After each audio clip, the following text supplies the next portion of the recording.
En el amor del Padre, devocional 14 de noviembre, Juan capítulo 8, versículo 42-43. ¿Es nuestro Padre? ¿Cómo está nuestra verdadera identidad?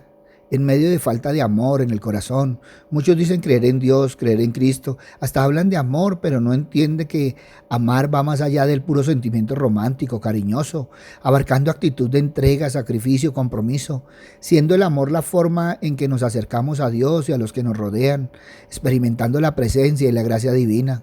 Es cierto, todos somos creación de Dios genéticamente, pero no todos somos hijos de Dios espiritualmente.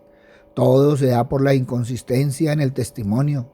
Se dice ser, pero se actúa como si no fuera. Si somos de Dios, si andamos con Cristo, nuestra conducta se asemejará ya a Cristo, porque nuestro linaje espiritual determina nuestra naturaleza y nuestro destino. Quienes estamos en Cristo, andamos buscando hacer la voluntad del Padre en todo y con todo, amando a Dios sobre todas las cosas, en un amor sincero y profundo. Esto implica no solo decir palabras correctas, asistir a las reuniones, sino tener también actitud de obediencia, de entrega, de congregarse activamente, más allá del ir, del estar, del pasar. Por eso, cada uno de nosotros debemos reflexionar sobre nuestra propia identidad.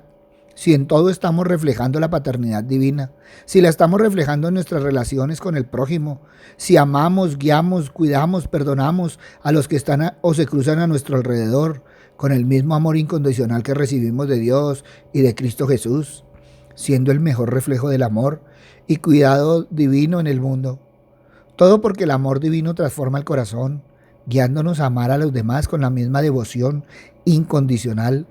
Pero si la palabra de Dios solo se oye, pero no se escucha, y esto no es la capacidad física de oír, sino la capacidad de entender, aceptar y aplicar lo que la palabra de Dios está diciendo. Todo porque no se le da cabida a la palabra de Dios. Todo porque la palabra de Dios no tiene una posición interna. Todo porque la palabra de Dios no tiene una posición de honor. Todo porque la palabra de Dios no tiene una posición de confianza. Todo porque la palabra de Dios no tiene una posición de autoridad. Todo porque la palabra de Dios no tiene una posición de amor. Todo porque la palabra de Dios no tiene una posición permanente. Y en lugar de intentar vivir en paz, tienen el deseo malvado de pisar a los demás, elevándose por encima de ellos. Y si no se pueden beneficiar, sienten deseo, resentimiento, amargura, de no poder perdonar, donde todo aquel que niega al Hijo tampoco tiene al Padre. Cristo dice que no se tiene parentesco espiritual con el Dios verdadero. No han encontrado el verdadero evangelio de amor y reconciliación. No han aceptado el verdadero evangelio del agua y del Espíritu, no siendo capaces de desechar los malos pensamientos. Oyen la palabra de Dios, pero se resisten, se aburren, se enojan, se apartan, porque sus pecados permanecen en el corazón, sintiendo el deseo de oponerse a la palabra de Dios. Aunque dicen creer en Dios y en Cristo, saben quién está en su corazón. No quieren dar cabida a lo que les dice la palabra de Dios. Así que arrepentidos y convertidos, para que sean borrados vuestros pecados, para que vengan de la presencia del Señor tiempos de refrigerio. Arrepentidos y bautícese cada uno de vosotros en el nombre de Cristo Jesús, para perdón de los pecados, y recibiréis el don del Espíritu Santo, porque el Espíritu Santo reside en los corazones de los que creen de verdad en el Evangelio del agua y del Espíritu. Pero los que se niegan a creer en el Evangelio del agua y del Espíritu tienen un espíritu malvado en sus corazones. Como el Espíritu Santo es santo y virtuoso y está lleno de amor, no puede vivir en los corazones llenos de pecado, teniendo presente que cuando el espíritu inmundo sale del hombre, anda por lugares secos, buscando reposo, y no hallándolo dice: volveré a mi casa desde donde salí, y cuando llega la halla barrida y adornada. Entonces va y toma otros 7 espíritus peores que él, y entrados moran allí. Y el postrer estado de aquel hombre viene a ser peor que el primero, donde los lugares secos se refieren a lugares donde no está la palabra de verdad del Evangelio, del agua y del Espíritu.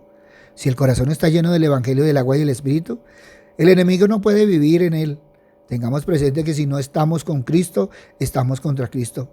Por eso la importancia de examinarse cada uno a sí mismo con respecto a la palabra de Dios, porque el ocuparse de la carne es muerte, pero el ocuparse del Espíritu es vida y paz.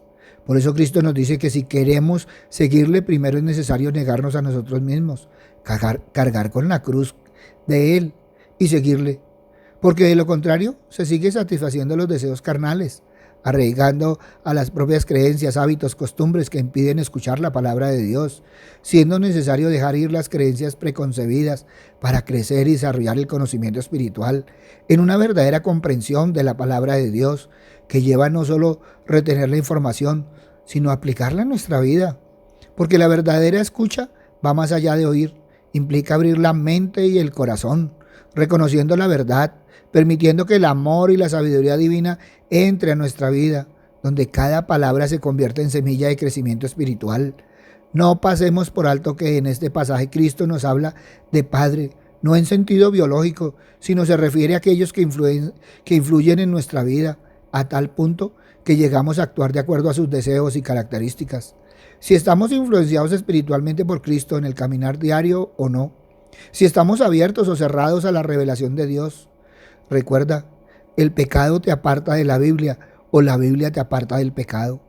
Si estamos deponiendo el orgullo para asistir, entender, participar en los estudios bíblicos, o el corazón entenebrecido impide asistir, aunque no falta las ganas, no nos descuidemos con el padre de la mentira y el estado actual del mundo que nos rodea, tratando de controlar la verdad, viviendo en un mundo creado por cada uno, eliminando la realidad que no se ajusta a sus deseos, donde todo el mundo tiene que derribar el muro de separación que le aleja de Dios, tomar la verdad del Evangelio, única herramienta contra la mentira y homicidio espiritual.